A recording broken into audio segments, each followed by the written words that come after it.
안녕하세요. 필드 스터디 강사 김석현입니다. 오늘은 일러스트레이터에서 사용하면 좋을 만한 기능들, 특히 다이어그램 그릴 때나 아니면 평면이나 단면도를 리터칭할 때 쓰면 좋은 기능들을 소개시켜 드리려고 이렇게 영상을 켜게 되었습니다. 보시면은 일러스트레이터에서 특히 저 같은 경우는 일러스트레이터에서 다이어그램이나 평면 작업을 정말 많이 하는데 평면을 좀 예쁘게 만들고 싶을 때 특히 일러스트레이터를 많이 사용하게 되는 것 같아요. 이때 저는 중요한 게 이런 소스들이라고 생각을 하거든요. 이런 가구라든지 아니면 해치 패턴 이런 것들이 많이 들어갈수록 좀 더 풍성하고 그리고 이 공간이 어떻게 사용되고 있는지를 보여줄 수가 있죠. 그래서 그런 것들을 많이 넣어줘야 되는데 좀 건물이 클수록 더 반복 작업이 많아지죠. 이런 것들을 좀 편하게 할 수 있는 기능들을 몇 가지 소개시켜 드리려고 합니다. 여기 나무 소스가 될 만한 이미지들을 찾아왔어요. 구글에서 그냥 트리, 라인 뭐 이렇게만 치셔도 되고 아니면 핀터레스트에서 비슷한 방식으로 검색만 해주시면은 이런 식의 이미지를 많이 받을 수가 있는데 문제는 우리가 이거를 바로 사용하기에는 이미지를 잘라서 쓰면은 이 배경이랑 우리가 그린 도면이랑 겹치게 되죠. 이 흰색 부분을 없앨 수가 없잖아요. 그래서 뭐 포토샵에서 흰색 부분만 선택해서 지워줄 수도 있지만 그렇게 되면 픽셀로 깨지기 때문에 이거를 일러스트레이터에서 선 굵기나 아니면 색상까지 바꾸면서 사용할 수 있게 해주는 아주 좋은 기능이 이미지 트레이스입니다. 꽤 예전부터 있던 기능인데 이제 버전이 업데이트 되면서 설정이 더 많아지고 설정이 더 디테일해졌어요. 그래서 그 디테일한 설정까지 전부 파악하실 필요는 없고요. 제가 봤을 때 이런 이 미리 설정된 이 프리셋에서 골라주는 게 가장 편하게 쓸 수 있는 방법이라고 생각을 합니다. 픽토그램 같은 경우는 실루엣 같은 거 선택해 주시면 좋고 아니면은 블랙 앤 화이트 로고 이렇게 선 드로잉 같은 경우에는 라인 아트가 있죠. 라인 아트를 눌러주시면 됩니다. 이걸 추적하는데 시간이 약간 걸려요. 이렇게 시간이 소요되고 나서 이렇게 완성이 된 모습이고 이 상태에서 익스펜드, 그러니까 확장을 한번 눌러주셔야 완전히 이렇게 완료가 됩니다. 여기서 우클릭해서 언그룹 해주시면은 이렇게 하나하나 다 쪼개서 나온 걸 볼 수가 있고 이 상태에서 이제는 다 라인 드로잉이기 때문에 저희가 선 굵기 같은 것도 바로바로 이렇게 조정을 해줄 수 있고 색상도 원하면 얼마든지 바꿔줄 수가 있습니다. 이런 식으로 원하는 소스나 나무, 차량, 사람, 뭐 가구 이런 거 다 가지고 와서 여기 넣고 사용해 주시면 정말 좋고요. 아니면 모델링 자체에서 해서 가져오는 것도 좋은 방법이라고 생각을 합니다. 근데 다만 모델링에서 하면은 너무 디테일해지는 경우가 많아요. 의자 같은 것도 너무 디테일이 많이 들어가서 오히려 복잡해 보일 수도 있고, 그래서 적당히 심플하면서도 조금의 디테일이 있는 정도가 좋기 때문에 이렇게 이미지를 다운받아서 이미지 트레이스를 해서 쓰는 것을 굉장히 추천을 드리고 싶어요. 그 다음에 저는 이 나무를 넣으려고 하거든요. 이 나무를 뭐 이 길가에도 심어야 되고, 뭐 여기 공원이 있다면 공원에 많이 심게 되겠죠. 여기가 공원인데 공원에 많이 심게 되겠죠. 근데 우리가 일러스트레이터에서 작업할 때 보통 제가 많이 쓰는 방법은 그냥 이렇게 복사를 해서 이렇게 회전을 시켜서 이런 방식을 많이 썼었어요. 왜냐면 하나하나 좀 좀 제가 원하는 자리에 넣고 싶어서 그런 것도 있었고, 근데 이제 좀 빠르게 작업하는 게 더 필요할 때가 많잖아요. 우리가 이 평면도 특히 이런 공원 같은 곳은 나무로 빠르게 채우고 또 사람 같은 것도 넣을 때 사람도 빠르게 넣어주면 더 좋으니까 그런 것들을 좀 빨리 하기 위한 방법을 오늘 몇 가지 소개시켜 드리려고 합니다. 첫 번째 방법은 이렇게 가져다 놓고 나서 한 번 이동을 해요. 그 다음에 컨트롤 D를 눌러줍니다. 컨트롤 D, 컨트롤 D, 컨트롤 D. 그러면 전에 움직였던 이 복사와 움직임, 이 명령어를 계속 반복을 해줘요. 복사하면서 움직이는 방법은 클릭하고 Alt하고 드래그 눌러주시면 됩니다. 클릭하고 나서 Alt, 드래그. 그 다음에 전에 했던 이 명령을 반복하는 건 컨트롤 D 이런 식으로 해주시면 되고요. 이렇게 하면은 등간격으로 딱딱딱 놓을 수 있지만 조금 더 랜덤하고 사이즈도 랜덤하고 로테이트, 그러니까 약간 회전도 좀 들어가고 좀 더 다양하게 나무나 소스 같은 것들도 배치할 수가 있겠죠. 그럴 때 쓰면 좋은 기능 중에 하나가 여기 윈도우 탭에 들어가서 아마 보통은 여기 따로 안 떠 있을 거예요. 그래서 윈도우 탭에서 찾아주시면 좋은데 여기서 심볼을 한번 찾아볼게요. 심볼을 하나 찾고요. 그 다음에 브러쉬도 찾아주도록 하겠습니다. 두 개 이렇게 세트로 많이 사용을 하는데 이렇게 아까 제가 설명드린 회전까지 들어갈 수 있는 거는 보통 브러쉬고요. 심볼 기능도 굉장히 좋은 기능인데 심볼은 이렇게 내가 원하는 개체를 클릭하고 그냥 이렇게 드래그해서 넣어주시면 됩니다. 뉴 심볼이라고 뜨죠. 이름을 뭐 정해주셔도 되고 안 정해주셔도 되는데 나무라고 정해줄게요.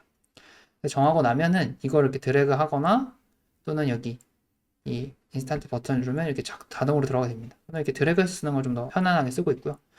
이 기능을 왜 쓰냐? 이렇게 할 거면 그냥 Alt 드래그해서 쓰면 되는데 왜 이렇게 하냐?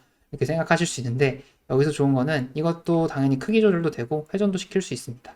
근데 심볼을 쓰는 이유는 더블 클릭했을 때 이렇게 경고가 뜨는데 경고가 아니고요. 수정을 할 수 있다는 뜻인데 우리가 이거를 나중에 작업이 다 끝난 후에 이렇게 색상을 바꿔준다거나 선굵기를 바꿔준다거나 이런 걸 하고 싶을 때가 있죠. 아니면 이쪽에 특정 부분을 좀 지워야 된다 할 때 하고 나서 OK 를 해주시면 우리가 아까 심볼로 넣었던 모든 객체가 똑같이 변환하게 됩니다. 이거는 이제 뭐 우리가 많이 사용하는 툴에서 생각을 해보면 스케치업에서는 컴포넌트, 라이노에서는 블록 같은 기능이라고 보시면 돼요. 하나를 변형하면 같이 넣었던 객체들을 다 변형을 해주니까 나중에 수정이 필요할 만한 객체에다가 써주시면 베스트라고 볼 수 있겠죠. 그 다음에 브러쉬입니다. 브러쉬도 되게 사용이 간단해요. 그냥 클릭하고 드래그해서 이 브러쉬가 있는 이 윈도우에다가 던져 넣어주시면 됩니다. 이렇게. 그러면 이제 스캐터 브러쉬라는 걸 이번에 쓸 건데 스캐터 브러쉬를 넣고 OK 해주시면 돼요. 그래서 마찬가지로 이름을 정해주시면 되는데 또 마찬가지로 또 트리라고 적어줄게요. 그 다음에 우리가 브러쉬 기능, 그러니까 붓칠을 하듯이 이렇게 붓으로 이렇게 샥 이동을 하면은 그거에 따라서 나무가 이렇게 다다다닥 심기게 되는 그런 기능이에요. 근데 여기서 좀 더 다양성을 추가하려면 픽스드가 아니라 랜덤으로 바꿔서 랜덤이 될 만한 값들을 최소, 최대값 같은 걸 이렇게 정해주는 거예요. 그러면 이 크기에서 83% 크기부터 150%, 그러니까 1.5배 크기까지 랜덤하게 들어가게 된다. 이런 얘기라고 보시면 되고, 근데 또 많이 차이 나면 많이 좀 어색할 수 있으니까 적당히 플러스 마이너스 20에서 30 정도로 맞춰주시면 좋아요. 스페이싱은 간격 말하는 건데, 뭐 간격도 적당히 조절해 줄 수 있고, 스캐터 뿌리는 정도도 랜덤으로 해서 좀 조절해 줄 수 있고, 그 다음에 회전도 조절해 주면 좋겠죠. 회전은 좀 많이 조절해도 괜찮습니다. 이렇게 해서 오케이 하고 이걸 클릭하고 나서 클릭만 해줘도 바로 이렇게 뿌려지기가 되죠.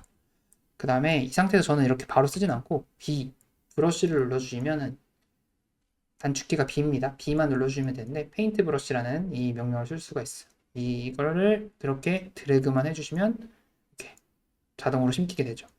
잘 보시면 크기도 조금씩 다르고 로테이트도 조금씩 다릅니다. 그리고 여기 간격도 여긴 가깝고 여긴 멀고 여긴 더 멀고 이런 식으로 랜덤하게 이렇게 막 배치가 되죠. 그렇게 여러 번씩 그어서 쭉쭉 심어주시면 됩니다. 이렇게 하고 나면은 이렇게 나무가 이렇게 한 세트로 제가 아까 그은 그 선 기준으로 이렇게 한 세트로 이렇게 잡히게 됩니다. 이거를 깨가지고 다시 위치를 조금씩 조정해 주셔도 되고 아니면 일단 대략적으로 이렇게 다 넣고 나서 또 추가적으로 필요한 애들만 가져다가 이렇게 몇 개씩 더 더해 주셔도 괜찮죠. 이렇게 하면은 굉장히 쉽게 개체들을 빠르게 넣어줄 수가 있습니다. 마찬가지로 저는 사람 같은 것도 많이 넣는데 여기 사람 다 넣어놨죠. 예를 들어 이 사람도 빨리 넣고 싶다 하면은 클릭하고 여기다 던져 넣고 스캐터 브러쉬 이번에는 피플 하고 아까 마찬가지로 여기서는 사실 사이즈가 랜덤이면 좀 그렇죠. 사람이니까 스페이싱이나 스캐터 그다음에 로테이션 이런 것들을 적당히 조절을 해서 이렇게 하고서 마찬가지로 브러쉬 이렇게 그어주면 이렇게 입력이 됩니다. 지금 너무 빽빽하게 들어가죠. 이런 거는 다시 더블 클릭해서 스페이싱을 좀 넓게 바꿔주시면 됩니다.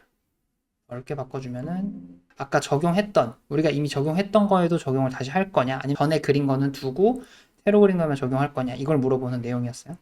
그래서 저는 OK를 했기 때문에 전에 것도 약간 스페이싱이 다시 넓어졌죠. 이미 그렸던 것도. 그리고 또 마찬가지로 브러쉬가 좋은 기능이라는 거를 볼 수가 있어요. 우리가 이미 브러쉬를 쓴 상황에서도 브러쉬 설정을 바꾸면 다른 것들도 다시 따라서 바뀌어주죠. 근데 나는 여기는 빽빽한 브러쉬를 쓰고 싶고 저기는 뭐 이쪽 부분은 좀 널널한 브러쉬를 쓰고 싶다 하면은 브러쉬를 복제해서 또 여러 가지 두 가지 세 가지 버전을 만들어서 써주시면 됩니다. 그래서 최종적으로 완성을 하면 뭐 이렇게 나무를 쭉 배치해 놨죠. 이런 식의 평면 다이어그램을 완성할 수가 있습니다. 오늘 가르쳐 드린 기능 뭐 이제 좀 반복 작업들을 빠르게 하기 위한 기능들이고요. 이거를 잘만 사용하면은 이런 좀 얼핏 보기엔 좀 복잡해 보이는 평면 리터칭이잖아요. 뭐가 요소가 많고 이러다 보니까. 근데 잘 보면은 이런 테이블도 한번 이렇게 복사를 하고 나서 컨트롤 D로 쫙 밀어서 복사를 해주시면 되고 그다음에 사람 같은 경우나 나무 같은 경우도 브러쉬 기능 또는 심볼 기능 사용해가지고 이렇게 쫙 배치를 하고, 그다음에 심볼이 특히 좋은 거는 아까 말씀드렸던 것처럼 작업이 끝난 후에도, 배치가 끝난 후에도 다시 한번 수정을 했을 때 전부 다 같이 수정을 한 번에 들어갈 수 있다는 게 굉장히 장점이라고 볼 수가 있습니다. 이런 식으로 객체를 배치하는 여러 가지 방법들에 대해서 좀 소개를 해봤고요. 이 기능들이 이제 작업을 하는 데 있어서 도움이 됐으면 좋겠습니다. 다음 시간에 또 유용한 내용이 있으면 가지고 돌아오도록 하겠습니다. 감사합니다.